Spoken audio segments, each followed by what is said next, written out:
Lihat Mazmur 139, ya, Mazmur 139, mulai ayat yang pertama. Untuk pemimpin biduan, Mazmur Daud. Yahweh, Engkau menyelidiki. Nomor satu, menyelidiki. Dan kedua, apa? Mengenal aku. Ini Papa di surga. Ayat 2. Engkau mengetahui kalau aku duduk atau berdiri. Engkau mengerti pikiranku dari jauh. Ayat 3. Engkau memeriksa aku kalau aku berjalan dan berbaring. Segala jalanku kau maklumi. Tolong ya Muslim lihatkan hal-hal penting ini. Saudara perhatikan. Di dunia ini tidak ada siapapun juga, ya siapapun juga yang bisa menyelidiki, mengenal, mengetahui, mengerti, memeriksa, memaklumi. Perhatikan ayat itu, ya. 7 hal ini. Sama bahasa Mandarinnya, kata itu, saudara perhatikan lagi sekali. Menyelidiki, ya. Ada yang bawa bahasa Inggris? Apa? Examine. Terus yang kedua, mengenal. Ada tambah itu? Know everything. Ya.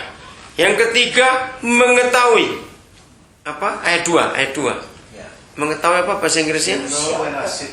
Know, ya, know.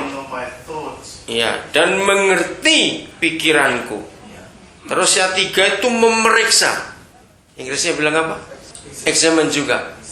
Oh sama berarti pakai 2 kata itu, menyelidiki, memeriksa. Yang keempat, memaklumi. Ya kok keempat? Keberapa tadi? Lupa saya. Bukan dong. Menyelidiki, mengenal, mengetahui, mengerti, memeriksa, memaklumi. 6 hal.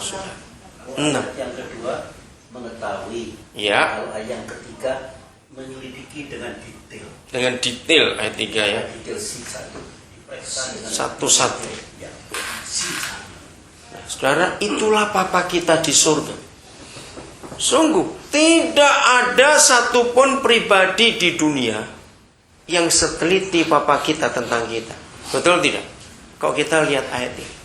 Nanti kalau saudara baca terus ya sampai ayat 7, ayat 8. Itu banyak diubah jadi lagu. Dikatakan, kemana aku bisa menjauhi Tuhan? Mau sembunyi di ujung langit, mau lari jauh ke ujung laut, mau sembunyi di dunia orang mati. Dia katakan, Papa itu tetap ada di situ. Kita itu nggak bisa lari dari dia. Sama sekali kita nggak bisa lari. Nah, kalau kita melihat ayat ini, saudara, saya mau tanya begini kepada setiap saudara.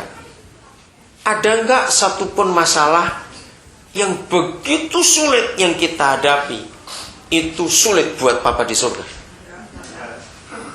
Jawab betul-betul. Benar? Yakin?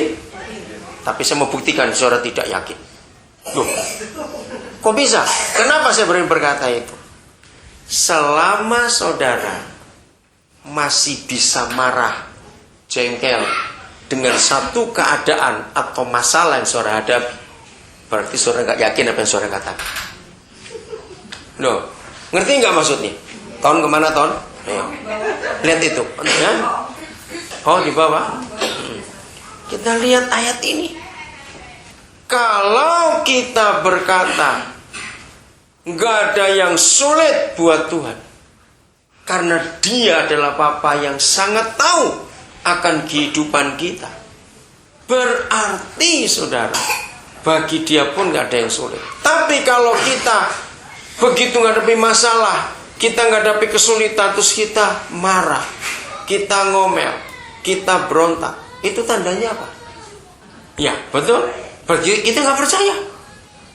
Ayo jujur, siapa hari-hari ini yang melihat bahwa hidup ini betapa beratnya, hidup ini betapa susahnya, ada penyesalan. Kenapa aku kawin dengan orang ini ya? Kenapa nggak dengan adiknya dulu? Loh, kenapa kok tertawa ngomong gitu? Kenapa kok gak dengan tetangganya? Ayo sekali. Kenapa kok keliru kawin dengan orang ini? Ngerti nggak contoh-contoh itu, saudara? Ya berarti kita menyalahkan keadaan itu. Karena kita ingin cari jalan sendiri untuk menyelesaikan kesulitan itu. Nah, hari ini kita akan belajar betapa hebatnya Tuhan. Ya, sangat hebat. Dia tahu semua, dia teliti. Dan nanti saudara di rumah renungkan lagi 6 bagian ini. Sungguh. Hanya Papa kita yang bisa buat itu atas hidup kita. Oke, sekarang saya ingin tanya kepada saudara. Di dunia ini ada banyak, ya, ada banyak orang yang bisa mengerjakan seperti yang kita baru baca, seperti Papa kita bisa meneliti, memeriksa, menyelidiki, mengenal, mengetahui, memaklumi semua keadaan kita. Siapa bisa jawab? Itu apa yang ada di dunia ini? Pasangan sendiri. Apa? Pasangan sendiri? Bukan. Bukan orang kok. Profesor. Apa? Profesor. Profesor. Hampir betul, Dori. Profesor Dr. Andes. Bukan. Nah. Bukan. Oke, sekarang saya tanya. Pabrik-pabrik yang buat mobil, buat komputer, buat kamera, buat TV, buat apa saja alat-alat untuk hidup. Betul tidak? Mereka bisa tahu nggak bentuk-bentuk detail keadaan barang-barang itu? Ngerti maksud saya? Lu ya atau tidak? Kenapa bisa tahu? Iya, betul pabriknya. Kenapa bisa tahu? Karena dia yang bikin, karena dia yang desain. Betul? Maka itu kalau ada barang-barang rusak atau mobil, pokoknya apa dia yang punya merek-merek yang hebat begitu ya. Begitu kita telepon, dia tahu detailnya, tanya, oh rusaknya yang mana? Oh pasti karena kamu begini, oh pasti karena kamu begitu. Padahal belum lihat barangnya. Ngerti maksud ini saudara? Kenapa mereka bisa tahu? Sama pertanyaan jawabannya. Karena dia yang bikin, dia yang buat, betul? Nah sama seperti Papa kita. Mengapa dia bisa begitu tahu tentang kita? Jawabannya apa? Karena dia buat kita. Dia tahu semuanya itu. Gampang bukan untuk mengerti itu? Nah, terus dari semua pabrik itu, dari semua perusahaan itu, supaya barang-barang itu bisa awet dipakai, mereka buat apa? Untuk menunjukkan, untuk mengetahui cara menggunakan itu, mereka buat apa? Manualnya. Betul, bukunya itu. Coba matikanlah HP-nya semua, saya ganggu sekali ini. Ya matikan dalam. Tolong. Boleh sudah, kecil sudah terjaga. Saudara, ini penting sekali kita tahu dalam hidup ini.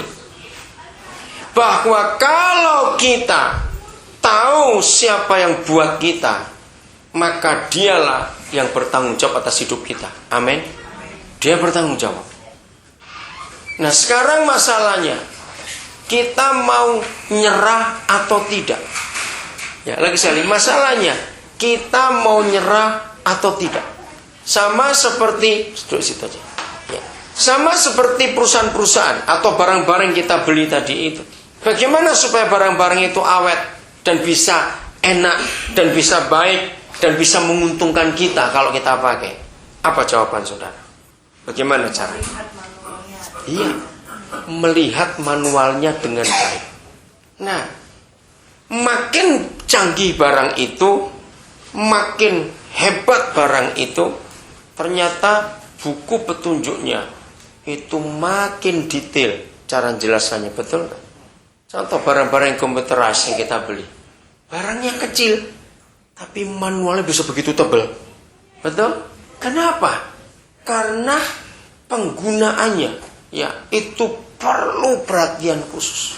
Nah, saudara, seperti itu kita dengan Papa di surga. Ya, ayo kembali sini. Tidak apa-apa. Ada tempat. Awas sapu tangannya. Seperti itu kita dengan Papa di surga, saudara. Bahwa dalam hidup kita ini cuma ada satu yang dia minta, menyerah dan ikuti manual ini. Amin. Ikuti manual ini. Oke, saya beri contoh lagi. Ada banyak produk dari Jepang. Ada banyak produk yang hebat dari Jerman. Misalnya saya beri contoh. Kalau barang saudara beli itu merek Sanyo, Jangan maksa diri saudara menggunakan manualnya Sony walaupun sama-sama Jepang. Goblok betul itu orang. Betul tidak? Nggak bisa. Sama-sama buatan Jerman, saudara beli mobil Mercedes. Jangan paksa pakai manualnya Audi walaupun sama-sama Jermannya. Nah, ini yang kita harus tahu dalam hidup ini. Nah, buku manual untuk kehidupan kita adalah Alkitab, katakan amin. Buku manualnya untuk kehidupan kita adalah Alkitab.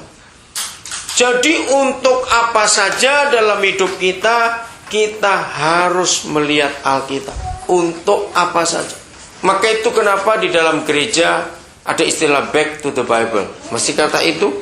Ya sama. Seperti barang-barang kita beli. Nggak usah sibuk-sibuk. Kembali ke manualnya dulu. Pelajari dulu manualnya. Saya tidak tahu bangsa lain di dunia, tapi kalau lihat India itu lebih hebat. Kita harus kagum pada orang India akhir-akhir ini. Ya, tidak ada bangsa sehebat ini dalam soal IT. Heran. Orang-orang India itu sekarang ini betul-betul bisa menguasai dunia. Dalam waktu yang singkat, nggak sampai 10 tahun terakhir ini, India bisa begitu hebat. Nah, saya coba mempelajari, kenapa ini orang India bisa begitu hebat, bisa kalah itu bangsa-bangsa lain. Nah, ternyata mereka itu suka belajar. Mereka mau belajar. Nah, kita orang Indonesia ini celaka betul, malah suruh belajar. Contoh yang paling gampang aja.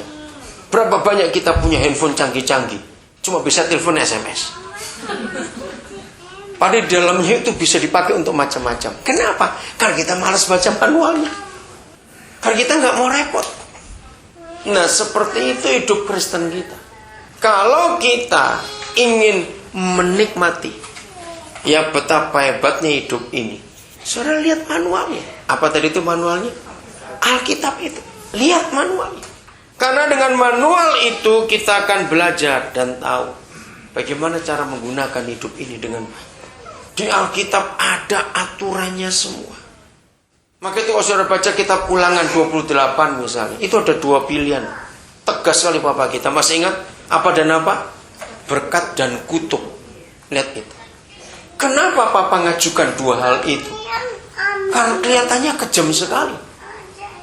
Kenapa kita bisa terkutuk? Nah, karena kita nggak baca manualnya. Sama hidup sehat. Papa mau semua kita sehat. Tapi ada manualnya. Ada aturan-aturan makan, aturan kesehatan. Ada. Jadi kalau dipilih mau panjang umur pendek umur, itu pilihan kita. Papa sudah ngatur semuanya itu. Hidup rumah tangga juga. Papa tidak pernah mengatakan hal-hal secara materi untuk kebaikan rumah tangga, tidak. Tapi aturannya jelas bagaimana suami, bagaimana istri. Aturannya seperti itu. Nah, kalau kita melanggarnya, ya rusak sendiri pernikahan kita, rusak sendiri hidup kita. Jadi semua harus ikut aturannya, katakan amin. Kalau kita mengikuti semua aturannya, wah hidup ini sangat indah, sangat menyenangkan. Karena aturan itu diberikan Tuhan kepada kita untuk membahagiakan kita, anak-anaknya. Ikuti petunjuknya.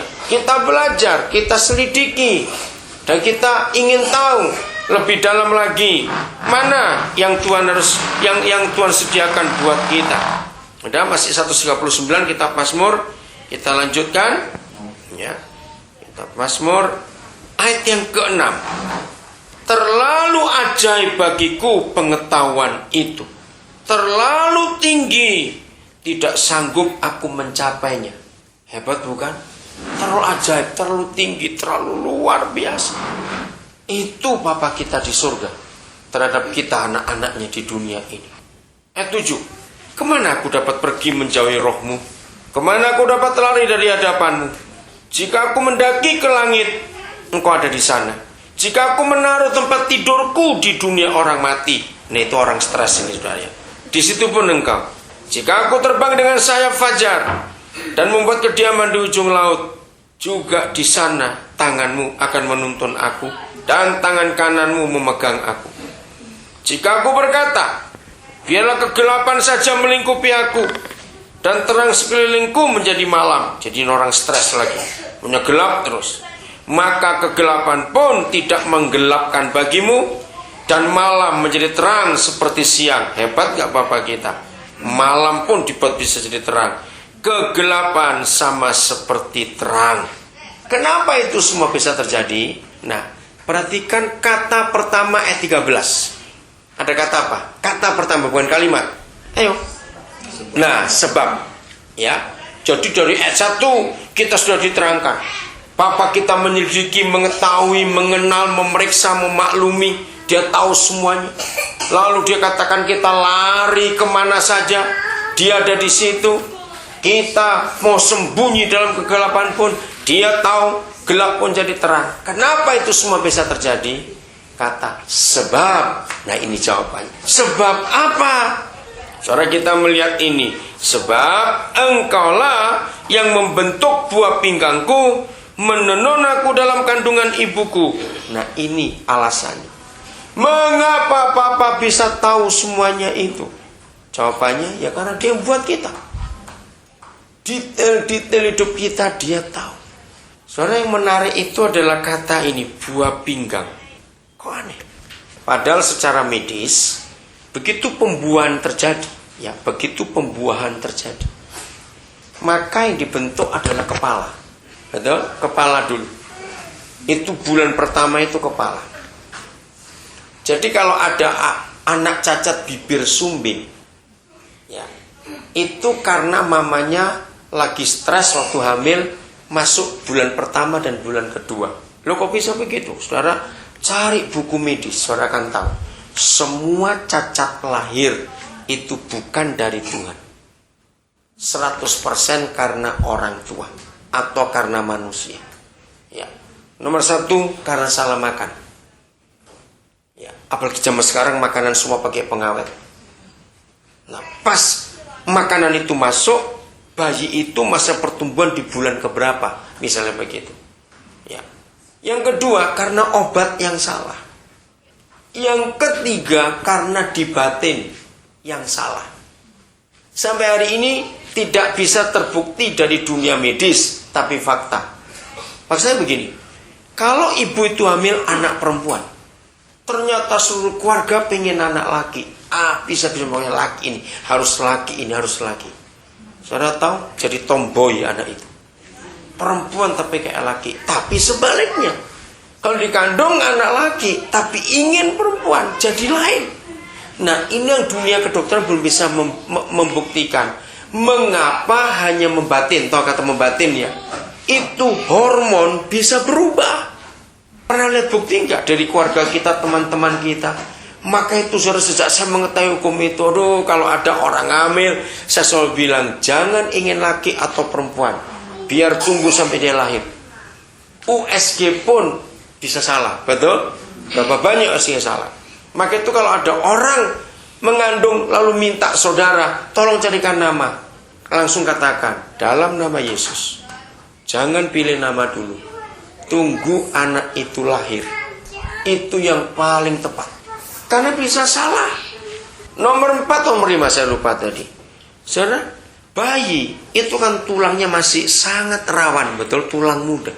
Nah, misalnya pas ya, bayi itu posisi kandungannya, kakinya misalnya, itu pas di bagian depan perut mamanya. Entah hari itu mamanya lagi apa, sehingga dia nggak sadar, kan nggak rasa. Dia angkat berat, dia tunduk atau bagaimana. Ini bisa patah tulang ini. Tapi mama kan nggak rasa. Anak itu yang merasa, tapi kan nggak bisa ngomong. Atau lagi perut besar, nggak tahu bagaimana, toto terjatuh atau kena ujung meja. Pas bagian mananya? Bisa bagian kepalanya. Kita nggak rasa, anak itu yang tahu.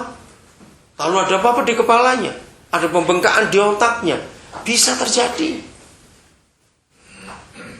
Nah, lihat itu semuanya, bukan Tuhan yang buat anak cacat. Maaf. Sampai ada orang bisa punya kelamin double. Pada tahu tuh itu? Yaitu tadi, kalau batinnya kelewatan, saudara, sangat terobsesi, ingin punya anak laki, tapi yang ada itu perempuan, bisa kelamin ganda. Jadi bukan Tuhan yang buat, karena hati si mama itu tadi yang masuk mempengaruhi anak itu. Maka itu kenapa Alkitab berkata, kalau ada ibu hamil, jaga anak itu, jaga hatimu, karena itu sangat mempengaruhi. Bulan Juli yang lalu, Juni, ya, ada satu keluarga, ini punya anak pertama. Ini bayi baru umur 1 minggu. Dengarkan ya, baru 1 minggu. Dia telepon saya, tolong doakan, kenapa bayi kami itu begitu dimandikan, ya, padahal baru 1 minggu, itu bisa melawan, bisa berontak. Waktu baju mau dibuka itu tangan bisa dikaku begitu. Nah, dipikir anak ini kerasukan. Saya bilang enggak kerasukan, maaf ya. Pasti waktu ibunya hamil dia, ibunya malas mandi. Wah, tertawa. Ternyata betul. Oh, jadi begitu. Iya. Jadi apa yang dialami mamanya itu anaknya kena. Jadi bukan setan di anak itu. Oh, ya ampun, betul. Jadi si suami bilang, saya itu waktu dia hamil anak ini, saya tuh sering marah. Bayangkan, bisa sampai 1 minggu gak mau mandi itu bisa. Ya saya gak tahan, si suami bilang begitu. Nah, anaknya itu bisa gak suka mandi, baru 1 minggu bisa melawan seperti itu. Jadi saudara, semua terjadi. Itu bagaimana hati mama itu. Nanti anak itu yang mengalami. Contoh, ya pasti saudara ada yang pernah tahu itu.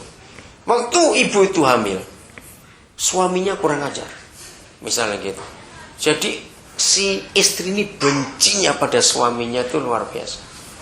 Lihat aja nanti, waktu anak itu lahir dia bisa nggak suka bapaknya. Aneh, karena itu dirasakan oleh mamanya. Anak itu yang merasakan. Maka itu saudara, tahun 78, ketika saya dibawa Roh Kudus untuk meneliti ini, dunia itu kaget waktu saya mulai ngajar itu. Kenapa? Kalau saya tanya ini semua, saudara pasti jawabannya sama. Karena saya sudah tes di semua tempat yang saya pernah pergi.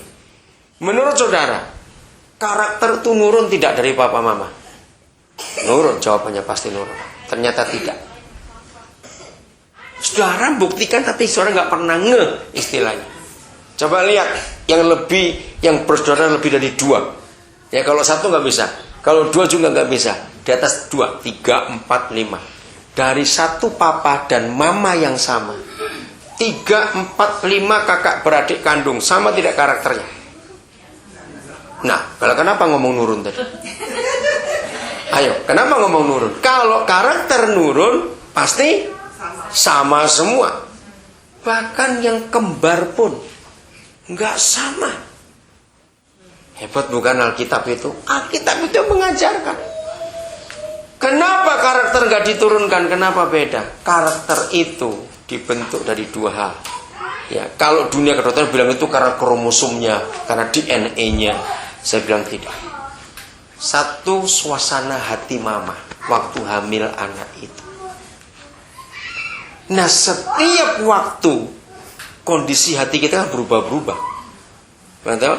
Apalagi zaman sekarang berubahnya. Kalau banyak duitnya senang, banyak nggak punya duit susah. Nah itu dia.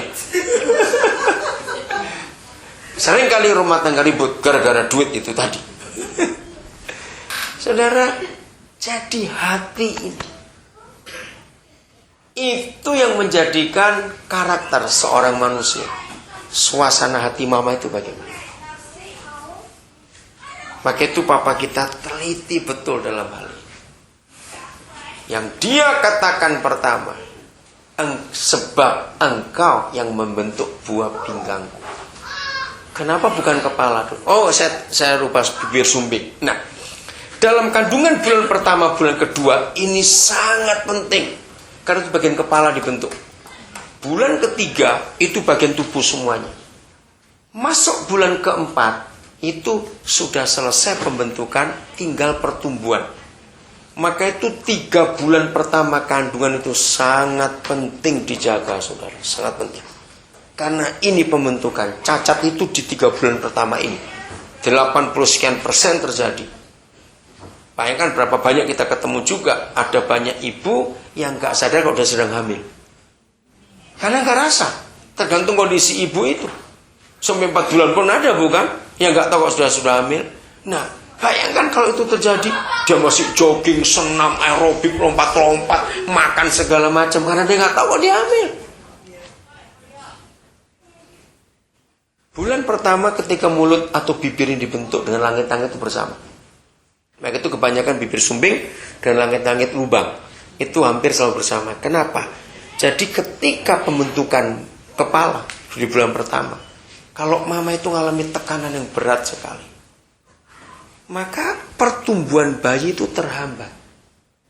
Jadi ketika sel-sel bibir itu terbentuk, tapi karena mamanya mengalami tekanan dan masalah berat, maka sel-sel ini gak sempurna. Lambat, bentukannya itu lambat. Nah, masuk bulan kedua, sudah bagian lain dari tubuh yang dibentuk. Bulan kedua, masalah selesai. Tapi gak bisa kembali ke bulan pertama. Ngerti gak maksud ini? Sudah lewat, dia harus jalan terus. Nah, itu bibir sumbing. Jadi bukan Tuhan yang buat. Kondisi si mama. Kenapa dia saat itu? Hebat sekali Alkitab ini. Nah, kalau bicara sebab engkau yang membentuk buah pinggangku, itu artinya buah pinggang atau ginjal itu urusan dengan jenis kelamin. Maaf, urusan dengan kelamin. Hubungan kelamin dengan ginjal itu sama, menyatu. Jadi kalau Papa berkata buah pinggang yang pertama dia sebutkan di Alkitab, itu berkata identity, identitas seseorang. Itu bicara buah pinggang. Maka itu kenapa ada orang punya kelainan seks semuanya itu. Kalau dunia berkata itu memang gennya begitu, itu dibawa lahir. Tidak. Saudara percayalah, apa yang Papa buat itu sempurna. Nanti kita temukan ayat ini. Seperti orang homoseks, lesbian, itu bukan karena dilahirkan. Tidak. Itu karena terbentuk oleh lingkungan. Jadi nggak bisa, Papa kita nggak pernah ciptakan yang salah. Kita yang salah, orang tua ini tadi. Maka itu manual ini kita harus ikuti, supaya keturunan kita semuanya jadi baik. Itulah Papa kita di surga. Maka itu kenapa di dalam dunia psikologis kita menemukan salah satu, kalau dunia psikologi menyebut orang itu punya kelainan dalam jiwanya, maka selalu disebut krisis identitas. Betul nggak? Nah, atau ada kepribadian ganda, split personality. Nah, semua karena ayat ini dilanggar. Ketika bulan pertama, bulan kedua, bulan ketiga kandungan itu, orang tua tidak menjaga diri dengan baik. Jadi kerusakannya terjadi seperti ini. Oke? Ayat berikut. Masih ayat 13. Sebab engkau yang membentuk buah pinggangku. Ya. Menenun aku dalam kandungan ibuku. Tahu melihatkan? Siapa yang musuh tersemu? Ini kata menenun apa dalam bahasa Mandarinnya? Inggrisnya knitted. Knits ya. Apa bahasa Mandarinnya? Bukan, ditenun apa? Ini ditenun. Apa knits ya? Knits ya. Apa? Mandarinnya ketemu nggak? Apa bahasa Mandarin? Apa bahasa Mandarinnya? Menenun? Fupi itu apa? Rajut? Bukan. Kayak ayam itu di. Oh, dierami. Oh, bukan yang itu berarti. Bukan yang di. Oh, menenun ya. Oh, paru-paru. Oh, jantung. Bagian dari. Oke. Nah, sekarang kita lihat kata ditenun, ya. Knit. Ini sungguh luar biasa Papa kita di surga.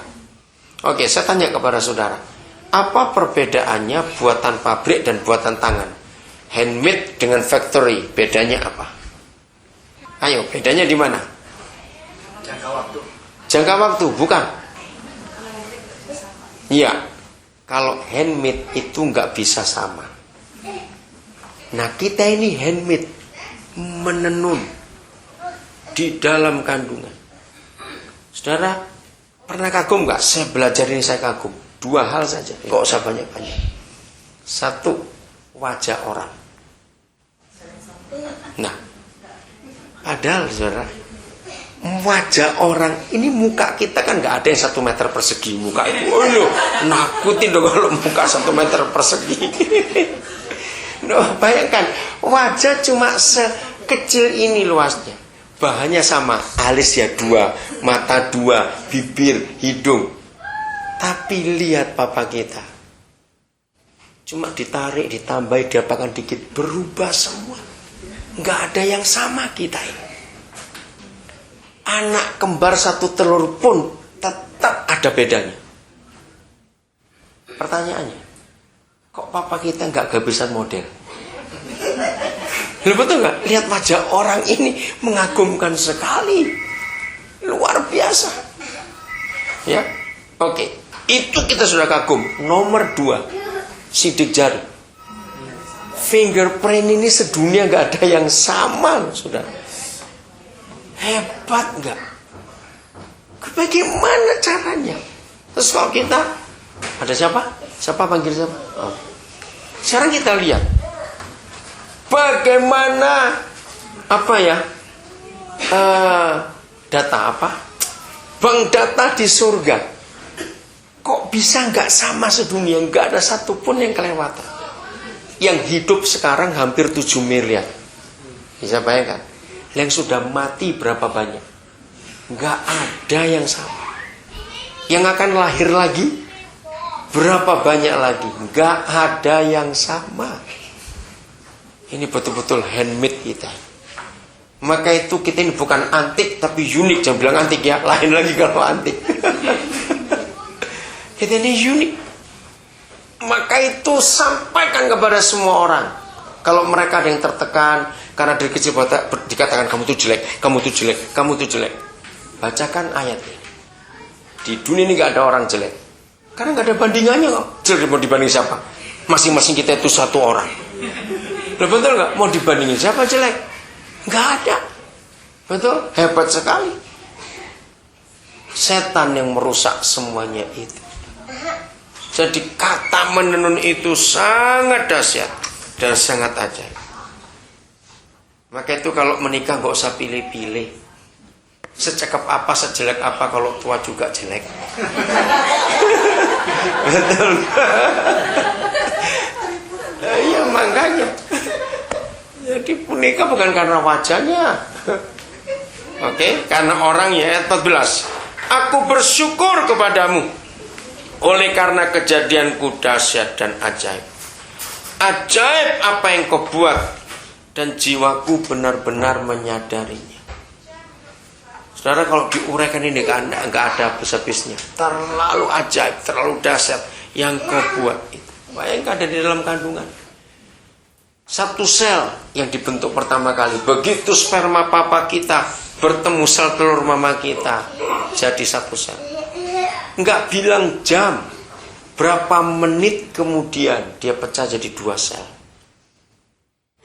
Berapa saat kemudian dia pecah jadi 4. Selalu kelipatan 2. Dari 1 ke 2. 2, 4, 4, 8. Selalu 2 kali, 8, 16, 16, 32, 64 terus. Sampai miliatan sel menjadi 1 orang bayi dalam kandungan. Termasuk organ-organ tubuh bagian dalam. Mengagumkan. Maka itu kalau ada orang gak percaya Tuhan, ada orang ateis, itu bohong. Hatinya yang menipu diri sendiri. Kalau orang itu suruh melihat bagian dalam manusia ini luar biasa. Kalau gak ada yang buat, gak mungkin bisa jadi seperti ini. Betul gak? Organ dalam kita. Dan itu dibentuk sejak kita masih dalam kandungan. Tahun 83 saya nggak akan lupa peristiwa itu. Saya waktu itu di Jerman. Di Indonesia saya belum dengar kata USG itu, belum pernah dengar tahun 83. Saya pengen ingat USG baru masuk Indonesia tahun berapa itu ya. Saya nggak ingat juga. Nah, saya nginep di satu keluarga pendeta di Jerman. Anaknya 2. Sudah besar, anak kedua kira umur 8 tahun waktu itu. Istrinya hamil lagi anak ketiga. Nah, pas kami nginep di rumahnya, mereka istrinya ngandung baru 8 minggu. Nah, hari itu memang mereka ke dokter untuk periksa. Itu saya diberitahu. Nah, pas mereka pulang, terus si suami, si pendeta bilang, ayo kita dengarkan kaset ini. Saya pikir itu musik.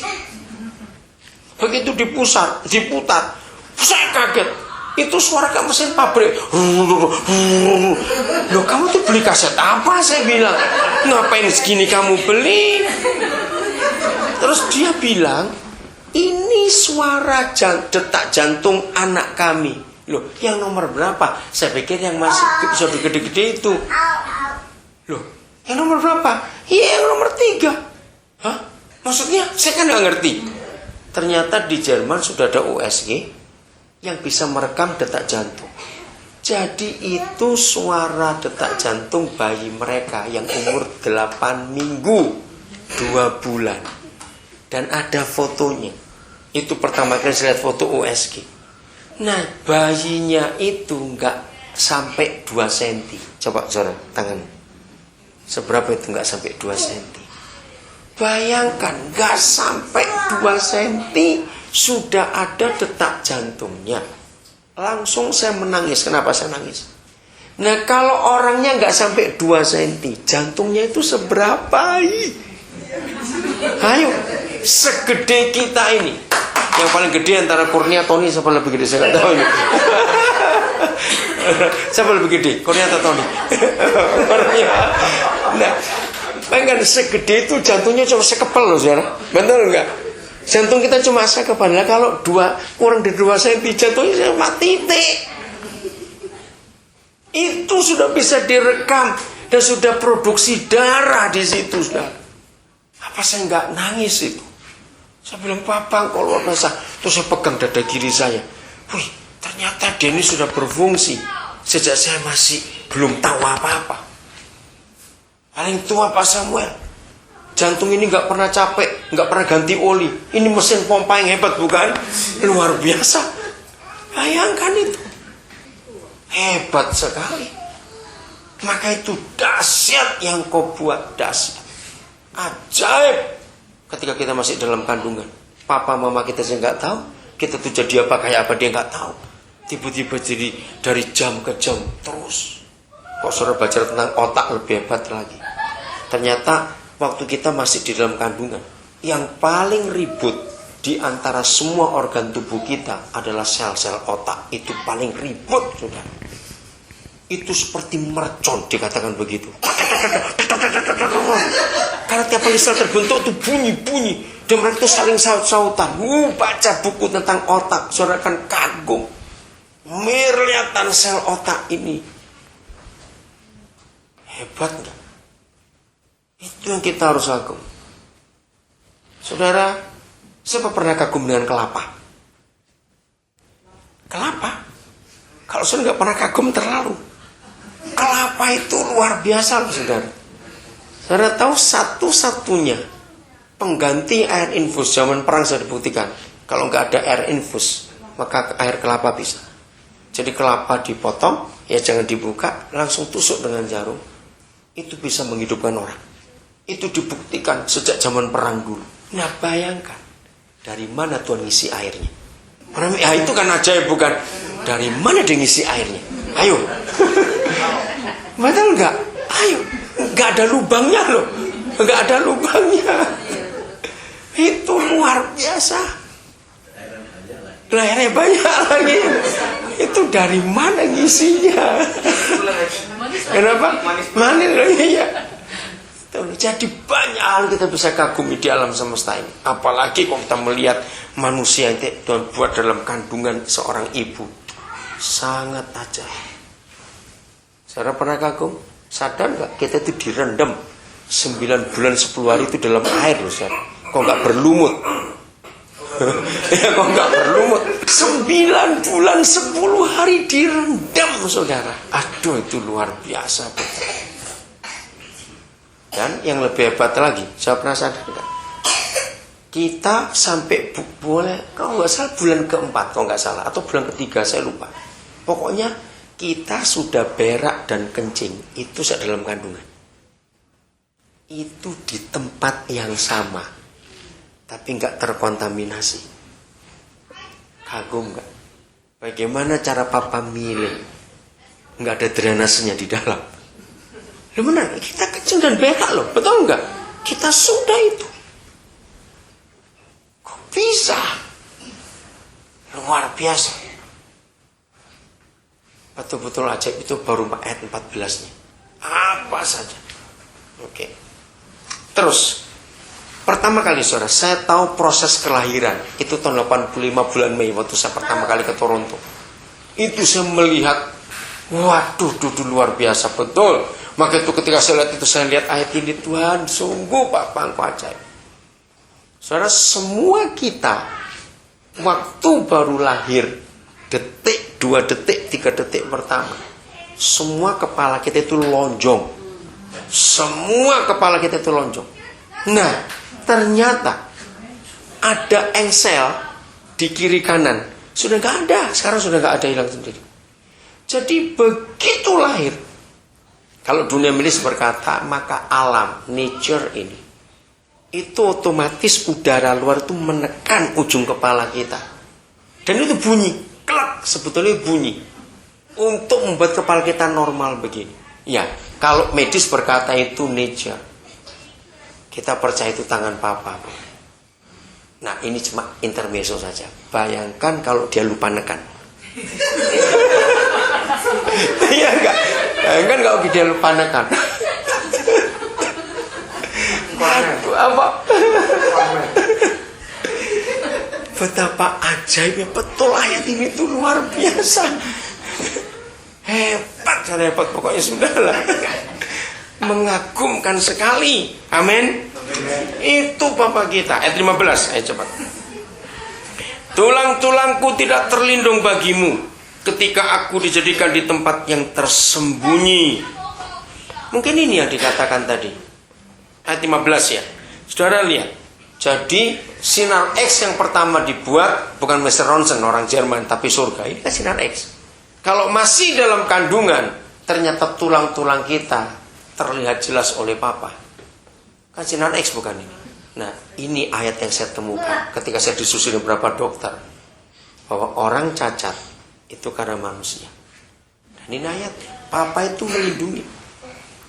Jadi sebetulnya saudara, saya nggak tahu kenapa bisa terjadi dipulihkan tidak, itu saya nggak tahu sampai hari ini. Sebetulnya kalau sampai ada ayat ini, tulang-tulangku tidak terlindung bagimu, sebetulnya selama 9 bulan 10 hari waktu kita dalam kandungan, mama kita nggak tahu posisi kita lagi kayak apa. Kan kita gerak terus bukan? Sebetulnya kalau nggak ada ayat ini, kita lahir sudah bengkok semua kita ini.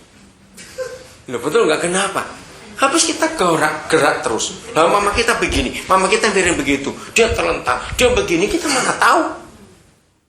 Ngerti kebenaran ini saudara? Jadi perlindungan Tuhan luar biasa. Karena tulang kita masih tulang muda, bayangkan tulang muda benar, gampang patah, gampang sekali bengkok juga. Tapi dia sangat luar biasa, meneliti. Dan aku direkam di bagian-bagian bumi yang paling bawah. Nah, kata direkam ini yang saya paling kagum juga. Kenapa? Bahasa Mandarin pakai kata apa itu? Ayat 15 bagian terakhir. Dan aku direkam di bagian-bagian bumi yang paling bawah. Bahasa Inggris pakai kata apa?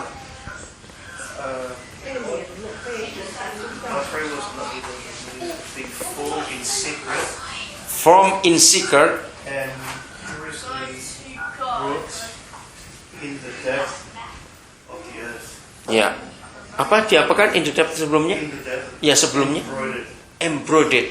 Oh, dibordir itu ya, dibordir. Oke, direkam. Nah, saya mau pakai kata direkam. Sungguhnya apa, Mas Samuel? Dipersatukan di tempat yang jauh. Oh, dipersatukan, dibentuk itu ya. Dibentuk semuanya itu. Oh, pasal. Oh, di tenun itu. Oh, di situ masuk kata di tenunnya untuk Mandarinnya. Baik. Saya ambil kata direkam dari bahasa Indonesia ini. Saudara, jadi selama 9 bulan 10 hari. Jadi 9 bulan 10 hari dalam kandungan itu ternyata proses rekaman sedang terjadi. Kalau kata merekam itu paling tidak melibatkan berapa kaset. Kalau sebagai kata rekam ini. Ayo, berapa kaset paling tidak? 2. Kaset apa dan kaset apa? Master dan kopinya. Nah, ini yang luar biasa. Ternyata kandungan mama kita itu seperti studio rekaman. Kaset kosongnya adalah kita, bayi-bayi itu. Kaset masternya adalah Papa di surga. Jadi semua kandungan itu sebetulnya sedang memindahkan proses. Karakter Papa dan isi hatinya dipindahkan ke manusia. Nah, masalahnya ini, selama proses rekaman terjadi, iblis ikut campur. Ketika hati Mama tidak beres. Tahun 78 ketika Roh Kudus bawa saya menyelidiki ayat ini, saya pakai beberapa, kira-kira lebih dari 20-an teman-teman saya sudah punya anak. Ya, sudah punya anak 2, di atas 2, kalau 1 nggak bisa. Nah, akhirnya saya ketemu dari beberapa belas keluarga itu untuk membuktikan bahwa karakter tidak menurun, tergantung suasana. Satu keluarga pendeta, belum lama istrinya sudah meninggal, ya jadi umur 60-an. Saudara, anak pertamanya itu cerianya luar biasa. Kami pernah pergi dengan mereka waktu anak pertamanya masih umur 4 tahun lebih. Ya, perempuan. Dan adiknya itu laki. Ini kami naik pesawat. Saya masih ingat dari Surabaya kami mau ke Semarang. Anak itu ceria sekali. Bayangin begitu naik pesawat, masuk pesawat pramugari, semua yang dia lewati disalami. Selamat sore tante, selamat sore om. Ramah sekali. Jadi orang semuanya senang lihat anak begitu. Waduh, ceria betul. Nah, adiknya lagi, waktu itu belum 1 tahun, minta ampun rewel. Karena lihat kakaknya lucu, otomatis orang lihat adiknya. Begitu disapa tuh gudang, hei, dia nangis. Langit bumi, bedanya itu langit bumi. Padahal papa 1, mama 1. Nah, akhirnya saya buat penelitian, saya tanya, pasti waktu kamu hamil anak pertama, itu keluarga lagi sukacita, seneng luar biasa. Dan kebetulan bagi oma opa pihak papa dan oma opa pihak mama itu cucu pertama. Bisa bayangkan, wah dimanja luar biasa. Nah, waktu hamil anak kedua, masalah pendarahan nggak berhenti-berhenti. Dokter memvonis digugurkan, tapi mereka nggak mau. Harus istirahat tempat tidur total selama sekian bulan, saya lupa berapa. Ditakut-takuti dokter. Ini begini, cacat semuanya itu. Nah, jadi waktu anak kedua, diambil anak kedua, kan tekanan batin. Nah, berubah. Beda dengan kakaknya. Karena dia anak pertama, disayang luar biasa. Jadi hati mama gembira terus. Maka itu jadi anak yang seperti itu. Tapi anak kedua penuh tekanan. Jadi menyimpan karakter itu.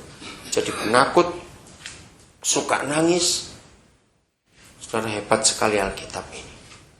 Maka itu ketika papa sedang merekam, menenun hidup kita, suasana hati mama harus dijaga baik-baik. Karena dari situ anak itu jadi apa? Maka itu suami istri yang rajin ribut. Ya, yang rajin ribut. Harus kembali ke masa lalu. Ada apa sampai begini? Kalau kita tahu masa lalu pasangan kita, dengar ya. Kalau kita bisa tahu masa lalu pasangan kita, maka kita harus maklum. Amin, ngerti kata itu? Dan kita harus menolong dia untuk dia itu sembuh. Kalau tidak sembuh, akan terus bermasalah. Maka itu kenapa kita berkata, Yahweh benci perceraian, bukan gak suka. Benci. Beda dengan gak suka. Apa bedanya tidak boleh dan tidak bisa? Papa berkata orang itu tidak bisa cerai, bukan tidak boleh. Ayo, apa bedanya tidak boleh dan tidak bisa? Apa bedanya tidak boleh dan tidak bisa? Tidak bisa itu fatal. Iya, fatal. Memang tidak bisa. Kalau tidak boleh, masih ada alternatif. Mengapa papa kita berkata aku benci perceraian, gak bisa cerai? Karena kalau orang itu kawin lagi dengan orang lain, akan ketemu masalah yang sama. Karena setiap orang punya background. Betul? Binatang gak punya background, maka itu gak ada masalah buat mereka. Maka itu sampai hari ini kita gak pernah ketemu ada kuda patah hati, kera bunuh diri. Itu kita gak pernah ketemu. Karena memang mereka gak punya barang-barang begitu. Mereka gak punya background. Maka dilahirkan, dia lahir sudah begitu saja. Kalau kita lain, kita punya memori yang bisa menyimpan semua data. Sejak kita masih dalam kandungan sampai kita lahir, itu tersimpan semua. Nah di situ tergantung bagaimana iblis akan mengerjakan apa yang tersimpan.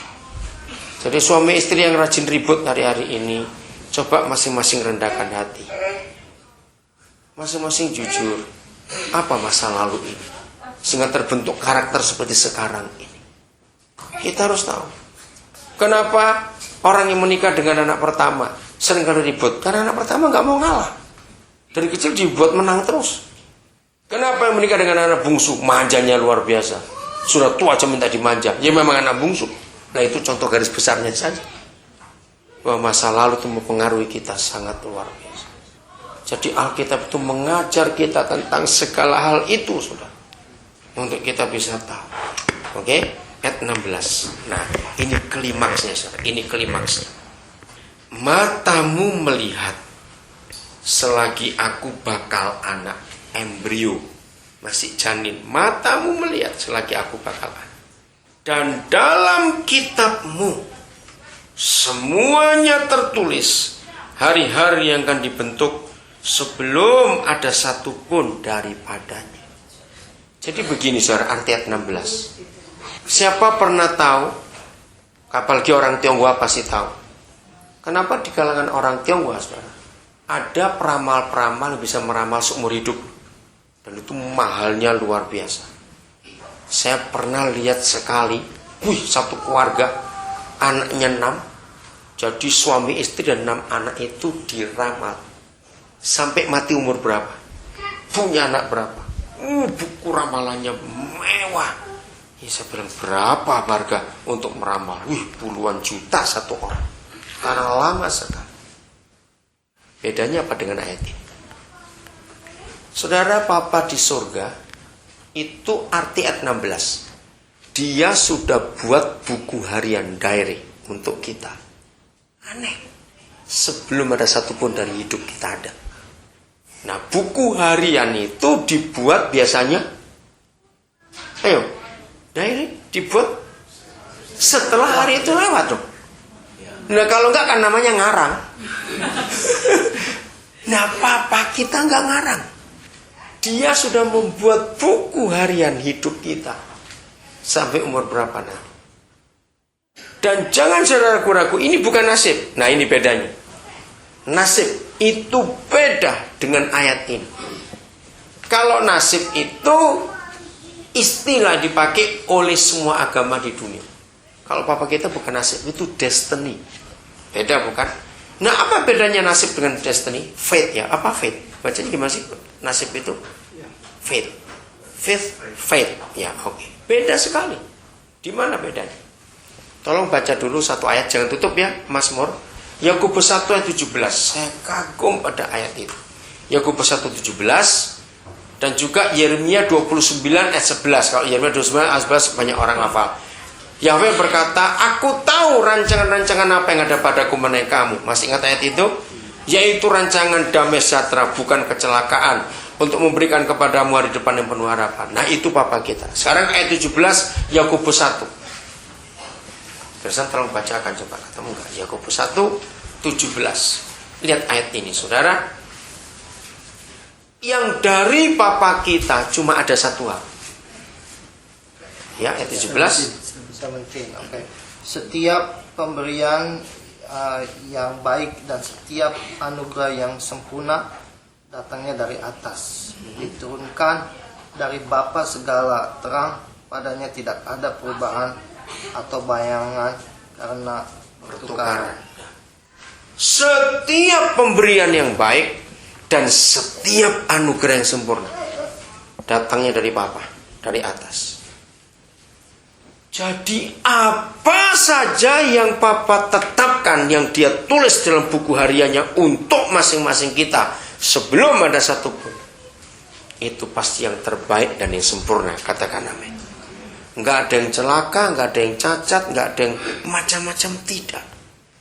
Nah, masalahnya di sini manusia tidak mau ngikuti manualnya tadi.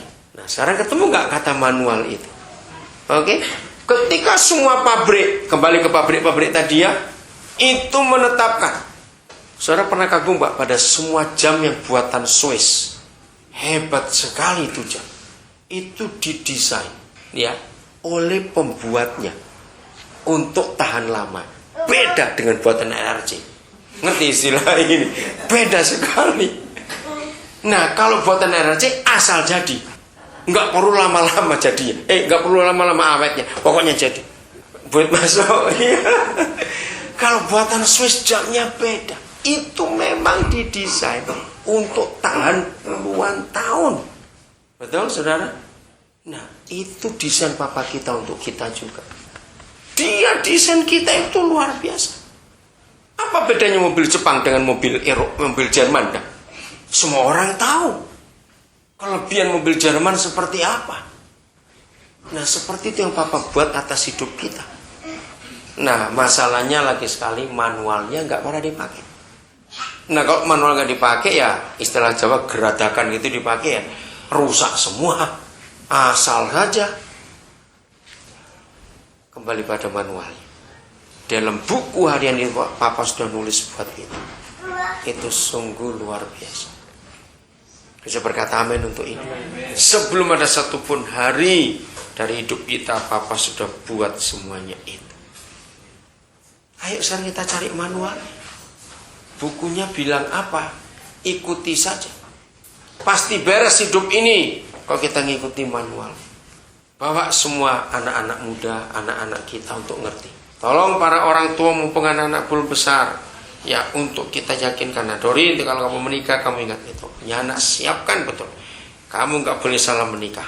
Karena Tuhan sudah punya ketetapan siapa jodoh kita masing-masing. Amin. Dia sudah punya ketetapan.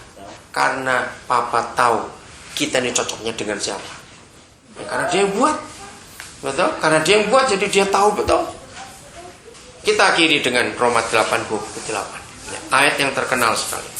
Roma 8:28. Kalau ada di antara kita hari-hari ini yang merasa aduh aku salah kawin, aduh aku ini salah sekolah, aduh aku ini salah kenapa di Australia aku dikutuk misalnya begitu. Wah, jadi rusak sekarang ini. Enggak, saudara. Ayo kita melihat ayat ini. Papa kita sungguh luar biasa. Oke, Roma 8:28. Ayat yang terkenal sekali.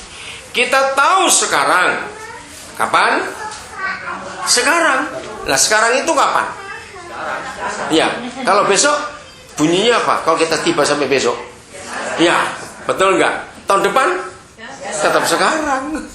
Jadi artinya apa? Setiap hari. Amin. Setiap hari. Kita tahu setiap hari itu artinya bahwa Tuhan turut bekerja dalam berapa hal? Segala sesuatu.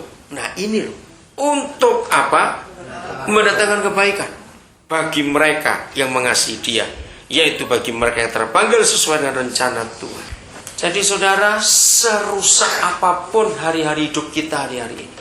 Nanti saya sampaikan Kiki karena dia belum datang. Udahlah, Papa sudah punya ketetapan buat kalian. Ikuti saja. Tapi dia tetap izinkan kita berusaha untuk hidup. Ya, kalau nggak usah kita salah. Jadi bagaimanapun keadaan kita ini seberat apapun juga, saudara ikuti manualnya itu kemana. Kalau kita kembali menyerah, Papa tetap bisa mengerjakan yang terbaik. Waktu saya lama tinggal di Jerman, saudara, di situ saya belajar. Orang Indonesia ternyata jauh lebih hebat dari orang Jerman. Dalam hal apa? Saya lihat kerusakan mobil. Di Jerman, kalau mobil Mercy contohnya tabrakan sampai hancur begitu, buat negara itu sudah dibuat. Kalau Indonesia enggak, didandanin lagi, dibenerin lagi. Nah di situ saya bilang, wah kalah kamu dengan orang Indonesia kalau begitu. Mobil sudah kayak kaleng kerupuk, itu bisa jadi baik lagi. Saya sampai heran juga, betul. Nah jadi orang Indonesia itu hebat. Nah kalau orang Indonesia aja bisa membuat seperti itu, apalagi Papa di surga, katakan amin. Betul, nggak ada yang sulit. Saya kalau Pak menerangkan ayat ini, sini. Saya ingat pepatah Indonesia istilah gini. Kalau nasi sudah jadi bubur, itu artinya apa? Masih bisa dimakan. Bukan itu maksudnya. Sorry kamu. Ayo, apa artinya kalau nasi sudah jadi bubur? Istilahnya. Ya sudah.